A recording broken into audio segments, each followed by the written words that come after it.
성도들 제2권 제19장 주님의 처소, 총을 들고 행군하는 군인들. 1857년 9월 13일, 요한과 카렌, 칼과 엘렌 도리우스는 나란히 손수레를 끌고 솔트레이크 시티로 들어갔다. 요한 일행과 같은 부대 사람들은 수레의 무게를 줄이기 위해 이동 중에 여분의 짐을 없애버린 탓에 이곳에 도착했을 때는 몇 주 동안 입은 누더기를 그대로 걸치고 있었다. 몇몇 여자들은 다 닳아버린 신발 대신 거친 삼배 조각을 발에 감고 있기도 했다. 그러나 몇 달을 길 위에서 지낸 이민자들은 지금 자신들이 시온에 있다는 사실에 그저 감사했고, 선두에 선 손수레에서는 덴마크 국기가 자랑스럽게 펄럭였다. 도시로 들어온 이민자들이 시내를 지나자 성도들은 케이크와 우유를 들고 나와 그들을 환영했다. 도리우스 형제들은 곧 그 인파 속에서 아버지를 발견했다. 니콜라이는 기쁘게 아들들을 맞이했고, 새로 맞은 아내인 헤나 나스무슨도 소개했다. 따도 덴마크에서 온 이민자였다. 도리우스 형제들과 그 가족은 손수레를 끌고 도시 안의 야영지로 가서 얼마 안 되는 짐을 내린 후 니콜라이와 헤나를 따라 도시 남쪽 끝에 있는 아담하고 안락한 집으로 갔다. 니콜라이와 헤나는 2년 전에 같은 우마차 부대에 소속되어 함께 서쪽으로 이동했었다. 당시 헤나는 결혼한 상태였지만 헤나의 남편은 이곳으로 오던 중 헤나와 10대 아들 루이스를 버리고 떠났다. 결혼 생활이 깨졌을 때의 고통을 아는 니콜라이는 그런 헤나에게 연민을 느꼈다. 두 사람은 1857년 8월 7일에 엔다우먼트 하우스에서 임봉되었고, 얼마 후부터 루이스는 도리우스 성을 따랐다.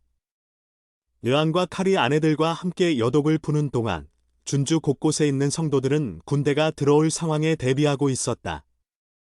브리검 영은 신중히 생각한 후 9월 15일에 계엄령을 선포했으며 군대의 준주 진입을 금지한다는 포고문을 발표했다. 군대에서 보낸 전령들은 군대가 단지 새로운 준주 지사를 임명하기 위해 준주로 오는 것이라고 전해왔었다. 그러나 성도들이 군대에 막사로 보낸 첩자들은 군인들이 유타에 도착하면 성도들을 어떻게 할 것인가를 자랑스럽게 떠벌렸다고 전했다. 미주리와 일리노이주에서의 기억을 떠올린 브리검은 고통스러웠다. 그곳의 민병대와 폭도들은 성도들의 집을 약탈하고 정착촌을 불태웠으며 그들의 목숨을 앗아갔었다. 그는 군대가 쳐들어오면 분지를 떠나고 솔트레이크 시티를 파괴할 각오를 했다. 그는 9월 중순에 이렇게 선포했다. 우리가 과거에 겪었던 고통을 다시 겪어야 하는 상황이 된다면 우리는 이 땅에서 건물 한 채, 강목 한 자, 나뭇가지 하나, 나무 한 그루, 풀 한 포기, 건초 한 줌도 적들의 손에 넘어가지 않도록 모조리 불태워 버릴 것입니다. 그는 10월 대회를 앞두고 며칠 동안 연달아서 이 문제에 관한 말씀을 전했다. 그는 성도들에게 말했다. 우리 구주의 가르침에 순종합시다. 저는 모든 것이 잘 되리라는 것을 압니다. 모든 지혜와 권능을 지니신 하나님께서 우리를 승리하게 하실 것을 압니다. 요한과 칼 도리우스는 영어를 하지 못했지만 10월 7일에 처음으로 연차 대회에 참석했다. 브리검은 대회를 마무리하며 폐회 기도를 했다. 이 산악의 분지에 거하는 당신의 성도들을 축복해 주시옵소서. 당신께서 백성들을 모으시고 여러 해 동안 저희가 평화롭게 거한 주님의 처소에 저희를 숨겨 주시옵소서. 일주일 후 니콜라이와 헤나는 생피트밸리의 에프라임 요새로 거처를 옮겼다. 그곳에는 니콜라이의 딸들인 아우구스타와 레베케가 살고 있었다. 그러는 동안 요한과 카렌은 칼과 엘렌 부부와 함께 도시에서 지냈다. 분지로 이주한 대부분의 성도와 마찬가지로 그들은 성약을 새롭게 하기 위해 다시 침례를 받았다. 또한 그들은 엔다우먼트 하우스에서 성전 의식을 받기 위한 준비를 시작했다. 요한과 칼은 솔트레이크 시티를 지키기 위해 또한 가까이에서 대기하고 있었다.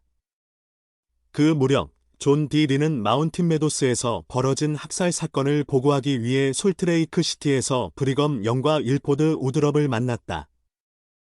아칸소 부대에 관한 존의 보고에는 오해의 소지가 될 내용이 많았다. 그는 이렇게 거짓말을 했다. 그들 중 많은 이가 미주리와 일리노이의 폭도들과 한패였습니다. 그들은 남쪽으로 가는 동안 브리검 영 회장님과 히버시 킴볼 등 교회의 지도자들을 저주했습니다. 또한 존은 이주민들이 소들에게 독약을 먹이고 파이우트족을 도발했다는 거짓 소문을 그대로 전했다. 그는 성도들이 가담한 사실은 언급하지 않은 채 이렇게 주장했다. 인디언들이 닷새 동안 그들과 싸움을 벌인 끝에 결국 남자들을 몰살했습니다. 그런 다음 그들은 방어벽 안으로 쳐들어가 여자와 아이들의 목을 베었고 8명에서 10명가량의 어린아이들만 살려 두었다가 백인들에게 팔았습니다. 존은 아칸소 부대를 공격하는 과정에서 자신이 한 일은 말하지 않고 자신은 단지 대학살이 끝난 뒤 그곳으로 가서 시신을 매장하는 일을 돕기만 했다고 보고했다. 그는 이렇게 말했다. 정말 끔찍하고 소름 끼치는 일이었습니다. 공기 중에 온통 지독한 악취가 가득했습니다. 브리검은 존의 보고를 믿고 이렇게 말했다. 가슴 아픈 일이군요. 2달 뒤, 존은 학살 사건을 문서로 작성하여 솔트레이크 시티로 보냈다. 그 뒤에 브리검은 워싱턴 D.C.에 있는 인디언 사무국 소속 위원들에게 학살에 관한 공식 보고서를 보냈는데 이때 존의 편지를 길게 발췌하여 첨부했다. 한편 학살에 대한 소문은 캘리포니아에도 전해졌다. 학살이 일어난 지 한 달이 채 안 되어 학살 사건을 처음으로 자세히 다룬 기사가 로스앤젤레스의 한 신문에 등장했다. 곧 다른 신문들도 이 이야기를 다루기 시작했다. 그러한 기사들 대부분은 성도들이 공격에 가담했을 것으로 추정했다. 한 사설에는 이런 대목도 있었다. 이번 일에서 몰몬들이 손에 피를 묻혔으리라는 것을 알지 못할 만큼 어리석은 사람도 있단 말인가. 시더시티 성도들이 학살의 주축이었다는 사실을 모르는 조지 큐캐넌은 이러한 기사를 경면했다.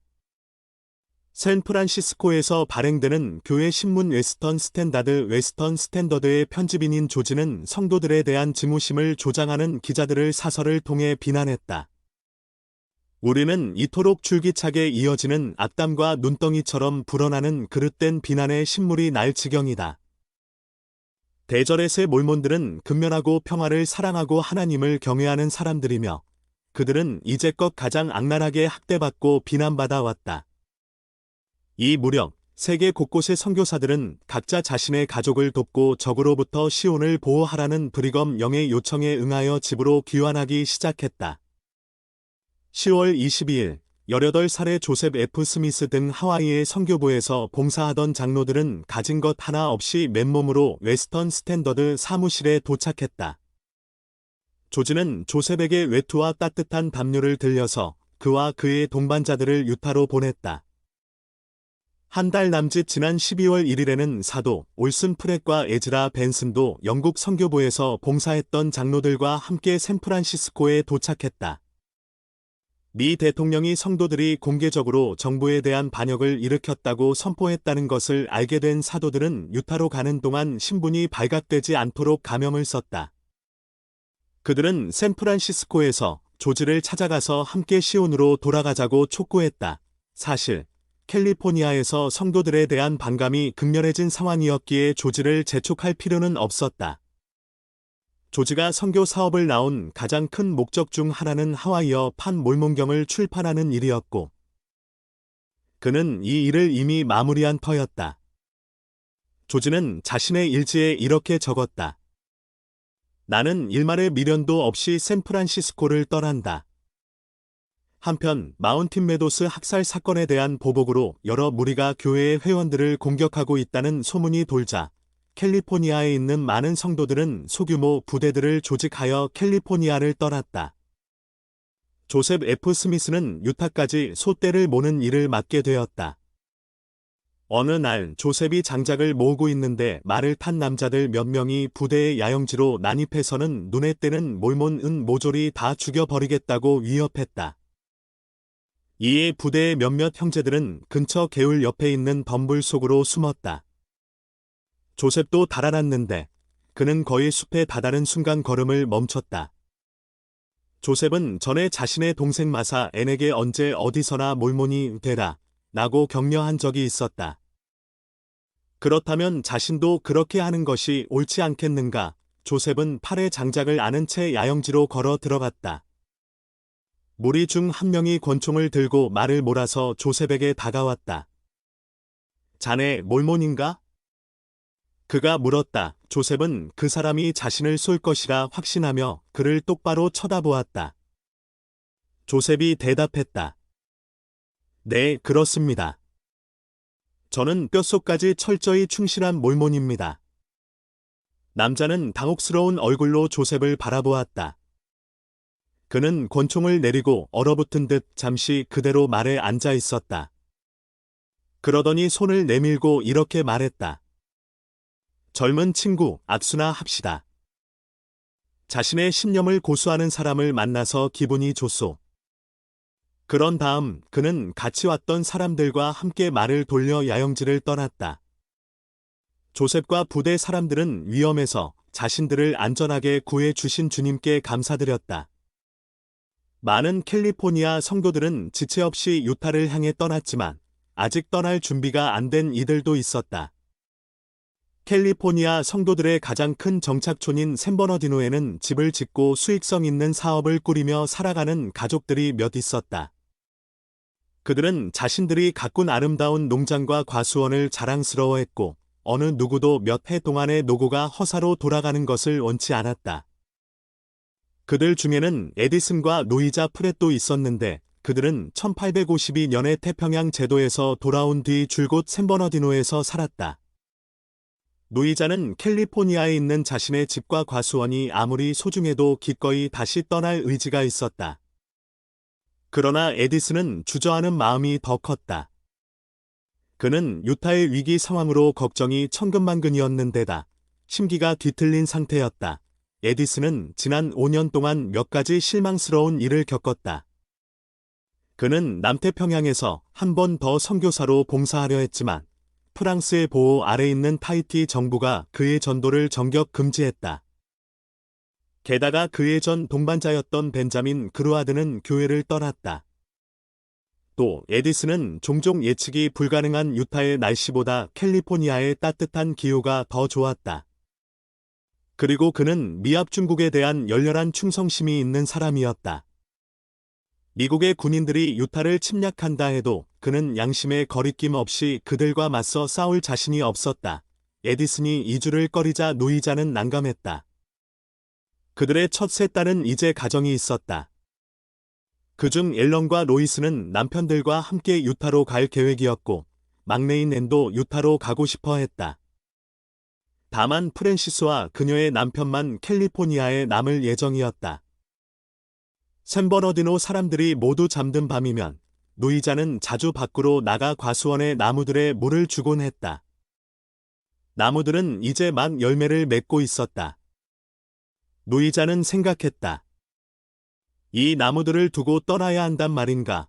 북쪽에는 어둑한 산을 둘러 올라가서 높은 고개 정상에 이르는 협곡 길이 있었다.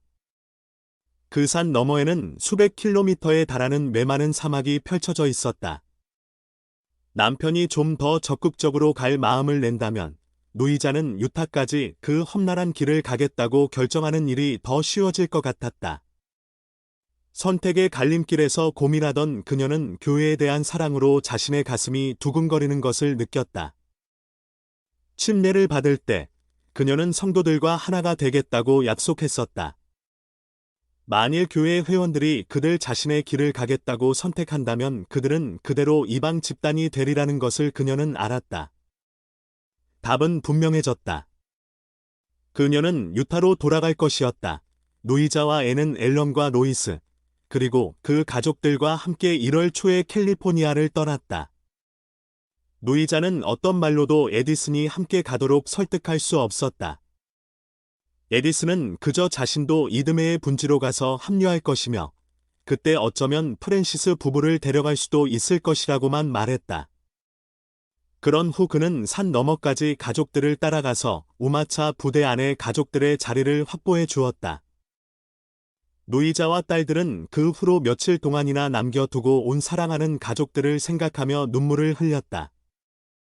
1858년 3월 하순, 이제 엘버트 시드니 존스턴 장군이 지휘하는 미국의 군대는 유타준주 외곽에 진을 치고 있었다. 성도들의 민병대는 군대가 진군하는 속도를 늦춰보기 위해 지난 가을 한동안 군대의 물품을 급습하고 그들의 우마차와 진지를 불태우기도 했다. 민병대의 습격으로 군인들은 좌절감과 굴욕감을 느꼈다. 그들은 까맣게 숯이 되어 버린 우마차 옆에 웅크리고 앉아 겨운의 눈 속에서 빈약한 식량만으로 목숨을 부지하며 성도들을 저주했다. 그러는 사이에 성도들이 신뢰하는 동부의 협력자인 토머스 케인이 솔트레이크 시티를 찾아왔다. 그는 파나마 지역을 지나는 위험한 항해 끝에 캘리포니아에 도착한 후 거기서부터 유타까지는 육로를 이용했다. 그는 제임스 뷰캐넌 대통령에게 비공식적으로 지원을 받아 브리검 영 및 교회의 지도자들을 만난 뒤 이어서 평화 협상을 벌이기 위해 군부대를 찾아갔다. 그러나 군 지도자들은 토머스의 평화 협의에 코웃음을 쳤다. 브리검은 솔트레이크 시티에서 열린 특별 대회에서 성도들을 향해 말했다. 적은 할 수만 있다면 우리를 전멸하겠다고 이미 마음을 먹었습니다. 그는 성도들의 목숨을 구하고 아마도 동부 쪽 여러 주에 있는 잠재적인 협력자들에게 동정심을 살 생각으로 솔트레이크 시티와 그 인근 지역에 거주하는 성도들을 프로보와 더 먼 남쪽의 정착촌들로 이주시킨다는 계획을 발표했다. 이 과감한 조치는 많은 교회 회원들의 삶을 뒤흔들 것이었다. 브리검 영은 이것이 과연 옳은 선택인지 전적으로 확신하지는 못했다. 브리검은 이렇게 말했다. 선지자나 사도가 잘못 판단할 수 있는가? 제게 그런 질문은 하지 마십시오. 이는 제가 항상 인지하는 부분이기 때문입니다. 그러나 제가 여러분을 아주 조금이라도 고의로 진리에서 벗어나게 한다는 말은 인정할 수 없습니다. 제가 많은 잘못을 저지를지 모르나 고의로 그렇게 하는 것은 아닙니다. 브리검은 성도들을 미주리와 일리노이에서 겪었던 끔찍한 시련으로 몰아넣는 위험을 감수하기보다는 단호하게 행동하는 것이 최선이라고 믿었다. 며칠 뒤 브리검은 500가구에 요청하여 즉시 남쪽으로 가서 뒤따라갈 수천 명의 성도들을 위해 작물을 심게 했다. 또한 그는 형제들을 보내어 새로운 정착지를 물색하게 하고 남쪽의 작은 도시들에 거주하는 성도들에게는 피난민들을 맞아들일 준비를 하라고 지시했다.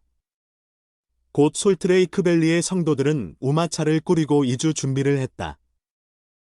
몇 주 뒤 유타준주의 신임 지사로 임명된 엘프리드 커밍이 토머스 케인의 초대로 솔트레이크 시티에 도착했다. 그는 평화의 표시로 군대를 대동하지 않았다. 55세의 엘프리드는 미국 정부의 다양한 직위에서 일한 경력이 있었다. 또한 그는 성도들에 대한 일반적인 편견이 없는 것처럼 보였다. 솔트레이크 시티에 들어선 후 그는 우마차의 가구와 세간을 싣고 가축들을 모아 남쪽으로 향하는 성도들을 보게 되었다. 가지 마십시오. 여러분은 무사할 것입니다. 엘프리드가 성도들을 향해 소리쳤다. 여러분이 원치 않으시면 저는 지사직을 포기하겠습니다. 그러나 그런 엘프리드의 말도 성도들의 마음을 돌릴 수는 없었다.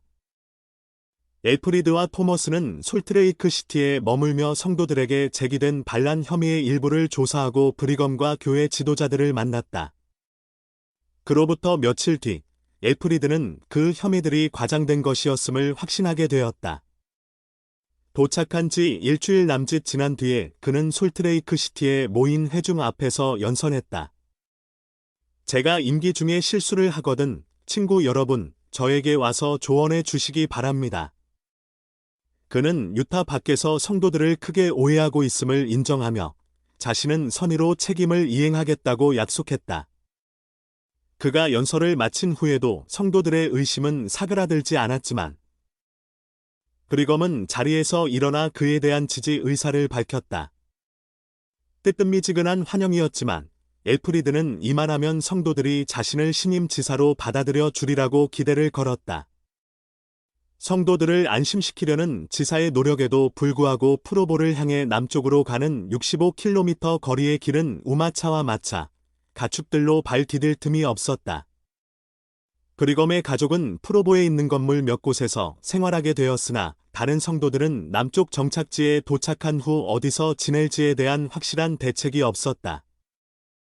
집은 충분치 못했고 몇몇 가족은 우마차나 천막에서 지내는 수밖에 없었다. 그리고 군대는 아직 이동 중이었으므로 많은 이들은 얼마나 빨리 솔트레이크 밸리에서 연기가 피어오르는 것을 보게 될지 궁금해했다. 올 7일 마사 앤 스미스 해리스는 시어머니와 시가의 가족과 함께 프로보에서 남쪽으로 25km쯤 떨어진 폰드타운이라는 곳으로 갔다. 솔트레이크 시티를 떠나기 전에 스무트 감독은 도시가 군대에 점령당할 시 자신의 집을 더 쉽게 폭파할 수 있도록 집의 기초 아래에 화약을 채운 저장통 5개를 묻었다. 슈거하우스 와드의 다른 회원들도 스무트 가족을 따라 폰드타운으로 갔고 스무트 감독과 보좌들은 곧 그곳에서 새 와드를 조직하는 방안을 제안했다. 실을 자아 천을 만들고 소 젖을 짜고 버터를 만들고 학교에서 학생들을 가르치고 시어머니에게 읽고 쓰는 법을 가르치는 것으로 채워졌던 마사 앤의 일상은 이사를 계기로 모두 중단되었다. 그 대신 그녀와 나머지 가족들에게는 새로운 일이 생겼다. 폰드타운과 여러 정착지의 성도들은 신선한 물가를 가까이 두고 모여서 집을 짓고 작물을 심고 텃밭을 가꾸었으며 상점과 방앗간들을 세웠다. 처음에는 차가운 봄바람이 불어오고 집들도 엉성하게 지어진 탓에 비바람을 피하기가 어려웠다. 임시 정착지에는 물이 부족하고 보급품도 충분치 않아서 어려운 점이 많았다. 그러나 대부분의 성도들은 군대와 멀리 떨어져 있다는 데 만족해했다. 그리고 결국 그들은 새로운 보금자리에 적응했다. 마사 앤의 친정 가족들도 대부분 남쪽으로 거처를 옮겼으나 하와이에서 막 돌아온 마사 앤의 오빠 조셉은 솔트레이크 시티에 남아 요한과 칼 도리우스 같은 젊은이들과 함께 민병대에 들어갔다. 조셉은 편지에서 이렇게 전했다. 나는 지금 여기서 하는 일이 거의 없어. 도시와 집들과 지역 전체가 황량하고 쓸쓸해 보여. 마사에는 아직 영국의 선교부에 있는 남편 윌리엄에게서 거의 소식을 듣지 못하고 있었다.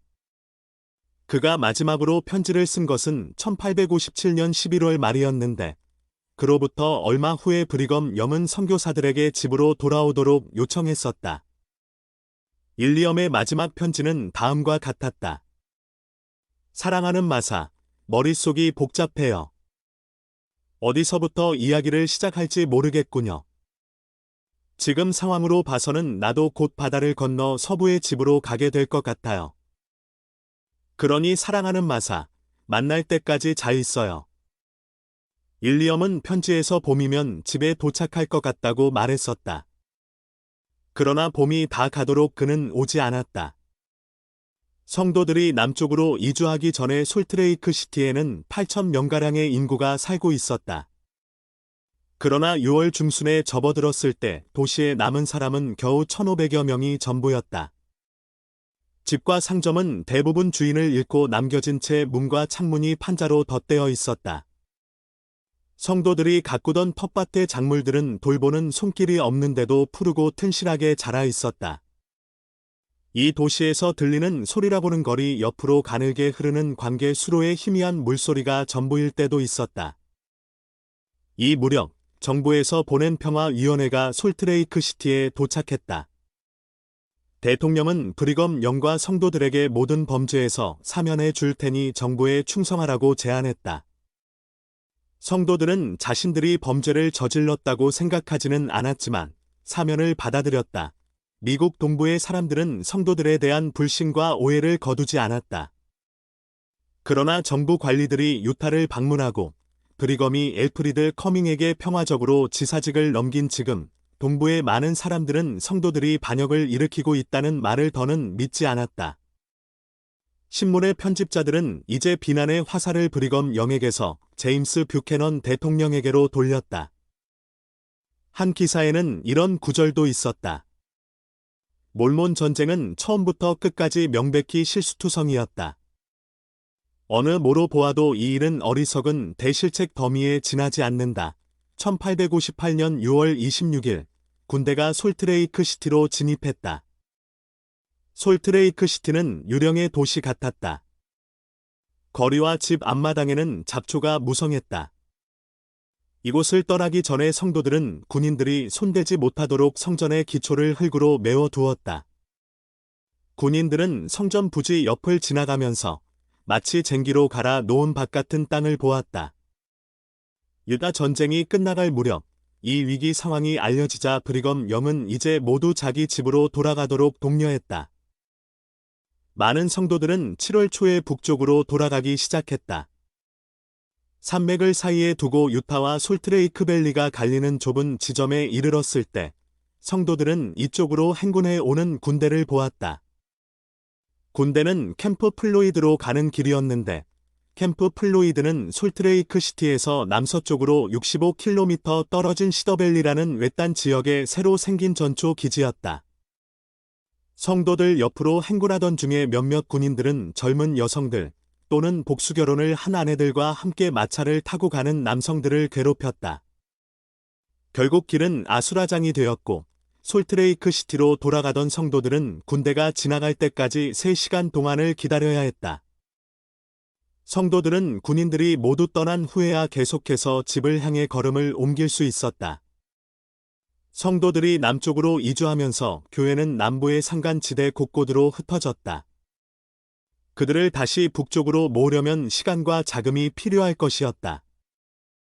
성도들이 돌아와 보니 그들의 집과 농장, 관공서는 엉망이 되어 있었다.